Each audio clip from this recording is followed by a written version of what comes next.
morning is new. Is a new day. Saturday morning. Early Saturday morning. I'm up early. It's all good. So right before I went to bed last night, I've been having these, comes a time in the day when I just can't look at Facebook anymore. You know what I mean? It just gets me anxious, and I don't know why, it just does. But right before I went to bed last night, I checked my notifications, and Ross Gertrude, who subscribes to this channel, I believe, and is a good prominent member in Warehouse of Strangers radio. He tagged me in a post. He was sitting around playing guitar and drinking a bottle of whiskey. And now I used to play this song with the Silverhearts called Just the Whiskey Talking. And it's an old song by a guy named Joe Hall. He's one of my musical heroes. I loved his music long before I moved to Peterborough. He had a song called Vampire Beavers that I was familiar with. And I loved it, yeah. And I love Joe. I love Joe's music. And then I moved to town here in 1992. And God darn it, if Joe Hall wasn't living down the street from me, So I thought that was pretty amazing. And, one of my, this is right at the time when I was beginning to write songs and perform. I've been a musician basically all my life, but I've been a performing musician, other than in high school with my high school orchestra, with writing my own songs. And actually, the very first time I got on stage and played guitar and sang songs was in Oakville in 1991, I guess. But I didn't really start playing on stage till I moved to Peterborough around 1992. And I was writing a lot of songs, working hard on that, playing harmonica, doing the folky thing. I was a busker. It's a good way to make a living back then. And anyhow, I went and saw Joe Hall play at the Union Theater. He's playing a solo show. I couldn't believe it. And so I went, and it was a tape release for a solo album he did called Skeleton Key, which to this day moves me like no other album can. You know what I mean? It's one of my all-time favorite albums. And it's just Joe solo without a band. He usually plays with a band.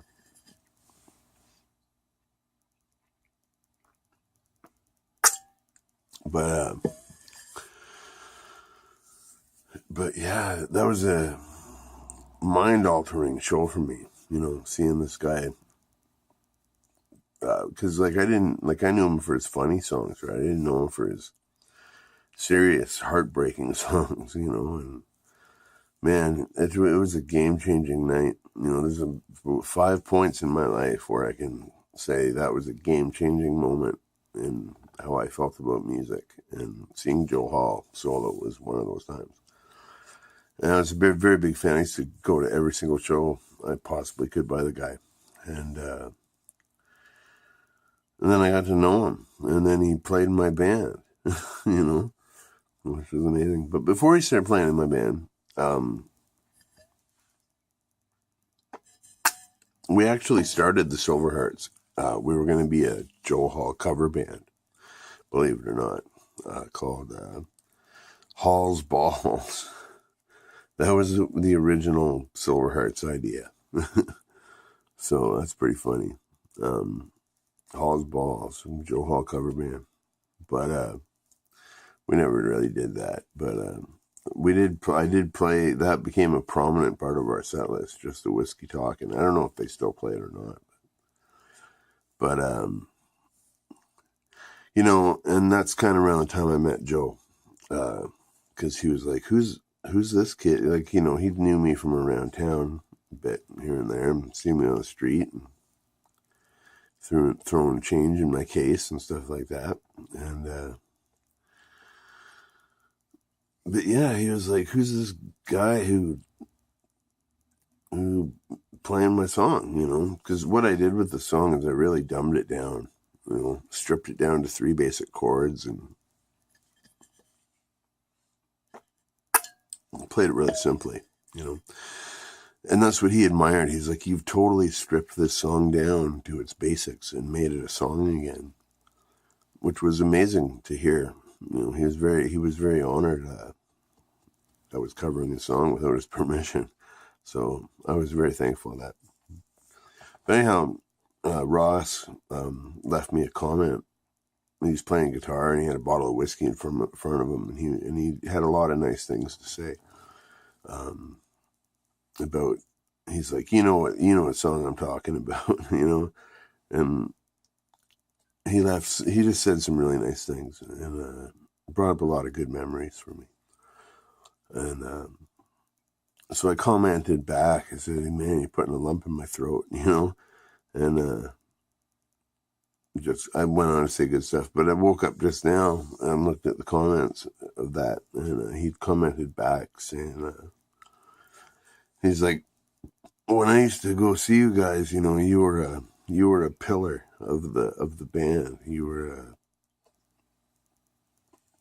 a pillar of the band." That's what he said, and I couldn't be more honored, man. There's no bigger honor than when a fellow musician or a fan of what you do says to you,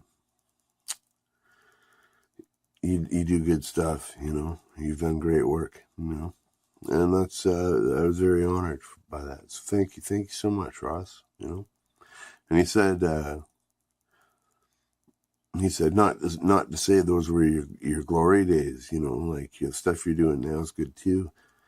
And he's like, I wouldn't have the balls to say what you say, knowing who's going to see it or who might see it or whatever. But it's like, I miss being me, man. I'm just talking. That's what these vlogs are all about, just talking. Because it's someone to talk to.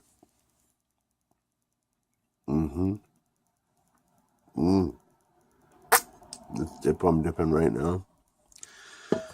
I can't show you the label on screen because in solidarity with my YouTube dipping community, there's a couple brands that were boycotting at least the promotion of their products online, and I was gifted a couple cans of said brands, and they're for a snuff user. The one I'm using right now is like dreamy. It's like a dreamy dip. It's amazing. So I wish I could show you the can because it's a sexy can lid. You know what I mean? Beautiful can. Yeah, it's a wintergreen dip. It's one of my 2 favorite wintergreens. My favorite wintergreen is Stoker's, but this is my second favorite. Man, fuck, it's good. Oh my god. See, the thing about it is it's really sweet for a wintergreen. And when you wake up in the morning, when I wake up in the morning and I have dip on hand, I usually go for peppermint because it's a good, brush your teeth and you get that peppermint taste in your mouth. So I have a nice peppermint dip, and it's good. And the same goes with wintergreen. it's a good first of the morning dip, and but this one's really sweet. That's what I like about it. It's good. It's a good wake up. I like sweet things when I wake up. So kind of a sugar junkie. But anyhow, I just wanted to say thanks to Ross, man, because reading those comments, like, that's the highest honor, I can ever get as a musician, having people tell me stuff like that, and it was like when I used to play. When I get off stage, I'd have people, like, especially with the Diplomats. This is more of a common occurrence with the Diplomats, but get off stage and you'd have a bunch of kids half your age shaking your hand, telling you you're the best band they've ever seen. That's an honor, man. Like, that's, I'm a pretty humble guy, I think, when it comes to music, even though I put myself out here like a fucking open book, but I never, as I always say, I never claimed to be any better than I am, So hearing stuff like that is a really big honor. So thanks a lot, Ross. That really means a lot. Sorry, my eyes have been closed this whole vlog. It's because I'm just waking up.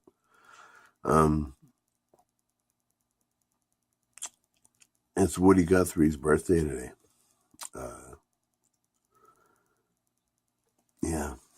Woody Guthrie, 1912. Amazing, amazing musician. If you don't know Woody Guthrie, look him up.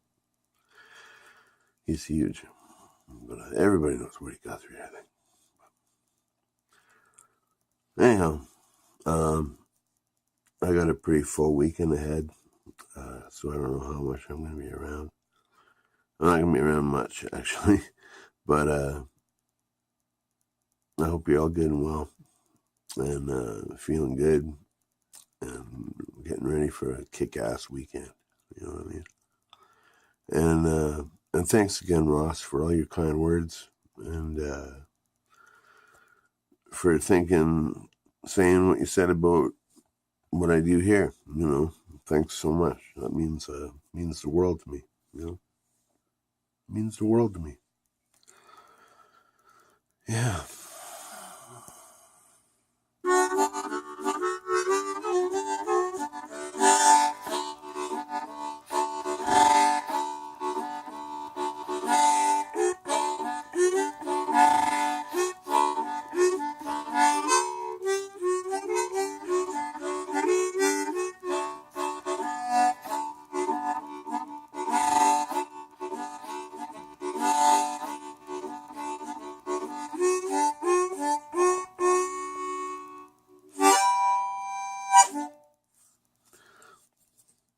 Be well.